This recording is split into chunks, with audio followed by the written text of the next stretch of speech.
Good morning, Washington! How y'all doing, everybody? Welcome to Dave TV for the, what is today, 13th of August, 2014. And so I was just decided to do a little TV scan. And so I got this TV in the bedroom. Now, this TV I used to have hooked up to the cable, just basically to, no box or anything, and Comcast cable, and I would get all the basic channels via Comcast cable, but Comcast has stopped doing that, so now I need a box for this set, leaving those local channels in the clear. They're no longer doing that. So now, ooh, what's that noise? Somebody's driving around with a bad muffler out there, anyhow. So anyhow, they stopped doing that, so I decided, okay, let's hook the antenna up. So if you look at the back there, there's the antenna, just a cheap little antenna, and I thought what I would get here on the television in the bedroom. Okay, so I'm here in Reston, Virginia, which is about 15 miles west of Washington. So this is what we're getting. Okay, so this is just with the antenna. This is all free TV, by the way, totally free TV. Okay, so I just did a channel scan, and there's channel 4, WRC. Okay, and then I can also get the 4.2, which is Cozy TV. And then we flip over and get channel 5, Fox. Now, channel 4 was NBC. This is Fox. And they don't have any sub-channels. Now, I can't get channel 7. Channel 7 just skips right over. I tried many times with the antenna here. 7 will not come in. So no ABC for me. No Me TV and no Living Well Network. At least here in the bedroom. Maybe Sinclair, ever since Sinclair bought the station, maybe they knocked the power down. Just that they're evil. They don't want anyone to watch them over there. They want to you have to pay cable rates to see their evil signal. But anyhow, can't get 7 at all. So here's channel 9, WUSA, CBS, Gannett station. And then they have Bounce on other sub-channels. And the Radar, which is actually the what's that channel? Weather Now or Weather Nation or whatever they call it. That's over there on the sub channel. And then there's channel 14, Spanish, Univision. Okay. Now I noticed here on Univision now, 14.2 is activated with Get TV, although Get TV is still on 14.3, so we'll see that in a second. 14.3 is Get TV, but it now says Grit TV. So starting, I think, the 18th, which is next week, they're going to be taking Get TV and moving it to 14.2, although they already have the sub-channel up. And then Grit TV, which is going to be action films with like John Wayne and Chuck Norris, male-dominated films, that's going to be on Grit TV. And then 14.4 is going to be this thing called Escape with crime shows, crime and investigative shows that women will like. Ooh, like you see on the Lifetime movie channel. So those 3 channels are all ready to go, although we still get TV on the 14.3. So anyhow, get channel 20, WDCA, which is my 20, co-owned with channel 5. Oh, him, the John and Cake guy, the cake, oh gosh. Turn that quickly. One of my favorite over-the-air broadcast channels, by the way, is this thing called Movies that Fox runs on channel 20 sub-channel. Widescreen, a lot of cool movies. Now, a lot of ads for really crappy stuff, but it's a cool channel. And then Mundo Fox here on 20.3. And then, of course, channel 26. Now, I can't get 20, never could get 22 here. And then we got the late, great Robin Williams talking to, well, I'll have to watch this. Oh, interesting. The late, great Robin Williams. Really sad about that. I'll talk about him in a few minutes anyhow. But WETA UK, which is another channel I like a lot.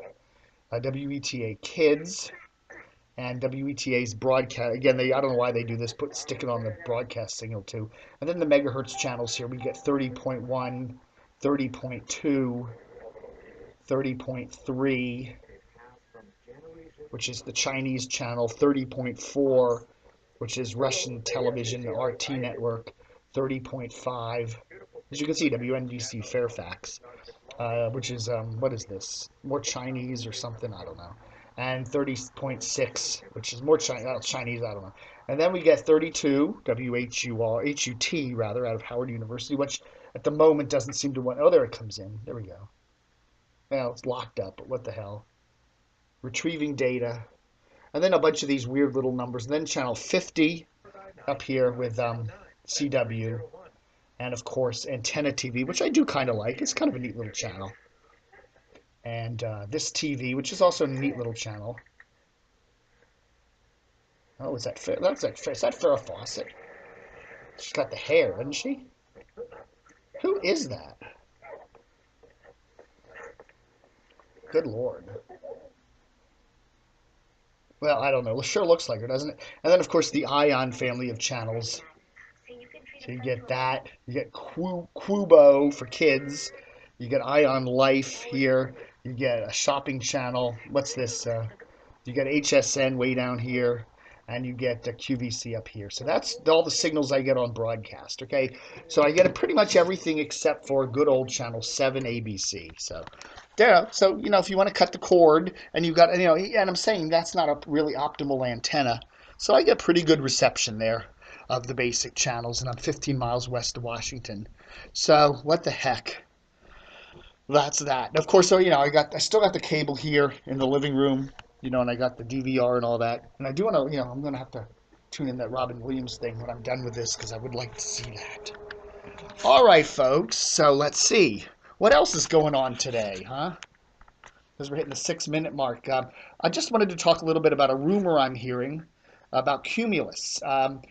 There's talking that Redskins owner Dan Snyder, who owns ESPN 980 here in Washington, which has 3 signals, and another station called WSPZ, Sports Talk 570, is in the mood. He's had those stations on the market. He wants to get rid of them. I think he's tired of being in the broadcast business. It wasn't a particularly good investment for him.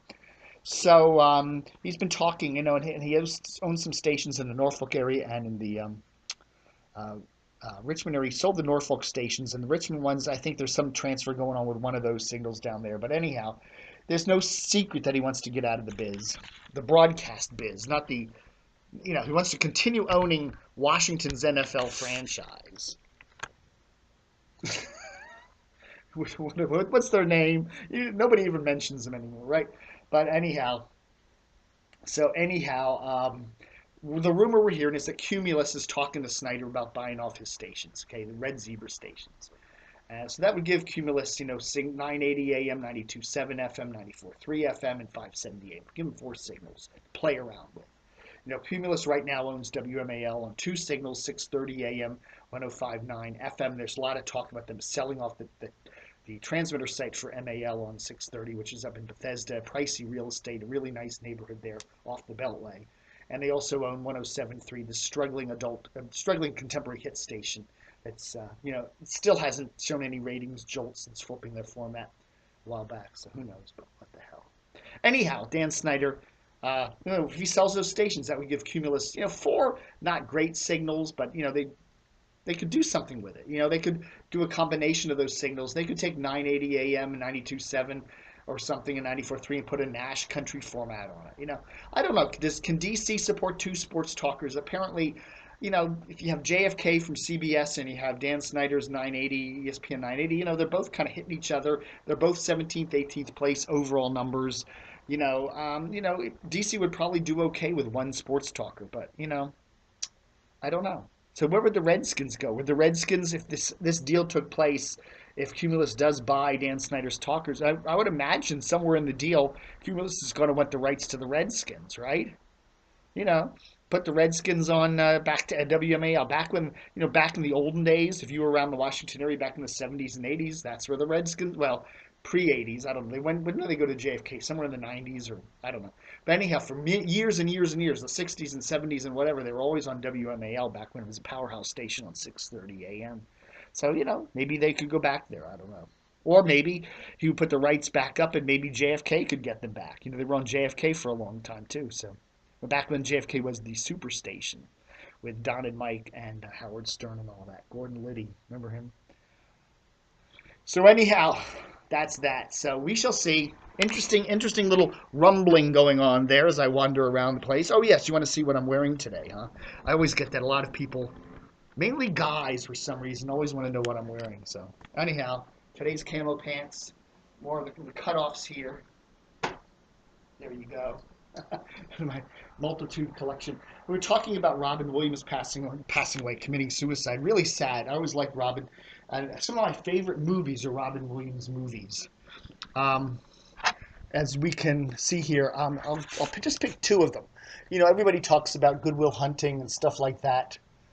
But oh, what was that movie called? Oh my goodness, my brain. You know, when I do these shows, my brain just fries itself. Oh yeah, here it is. The where is it called? Night. Yes, this is a really cool Robin Williams movie that nobody's ever seen. It's called the Night Listener. Toni Collette, Robin Williams there. Really good movie. If you find this somewhere in the Goodwill bin for a couple bucks, get it. It's really good. He plays a New York like nighttime NPR-ish type voice, and he befriends this little kid on the phone, a little boy, a young boy, kind of I guess around, I don't know how old he is, early teens or something. And the kid's very prolific, and he develops this friendship with him. And he wants to go out to the Midwest to meet the kid, and he ends up trying to find the kid, and he can't find the kid. And it's a really mysteriously creepy story of who the kid really is. Really cool movie and fascinating. It's an eerie Hitchcockian thriller, according to this, and I do like it a lot. And the other one, um, Robin Williams movie that I would definitely recommend as 1 Hour Photo, where he plays a technician, one of the photo technicians at like a Walmart-ish type store, and he ends up befriending a family. And it's a really good movie in terms of loneliness, but it's really creepy. It gets creepier and creepier from a kind of typical friendly little man, older man who's lonely, living alone, and he just gets creepier and creepier and creepier as he develops this relationship with this kind of idyllic family. Anyhow, these are two. Now, as I said, the other movies like Mrs. Doubtfire and all that, and Good Will Hunting, and all of his, cool movies, Night at the Museum, whatever. But, if you really want to get into some really good Robin Williams where he shows his real acting chops, these aren't particularly funny movies, but they're to show the brilliance of Robin Williams and, what a truly versatile actor he was. So there. Alrighty, folks, that should do it for Dave TV as we're hitting the 12-minute mark. Thanks for watching. It's the 13th of August edition, and as Bill Lord says, book 'em Dano.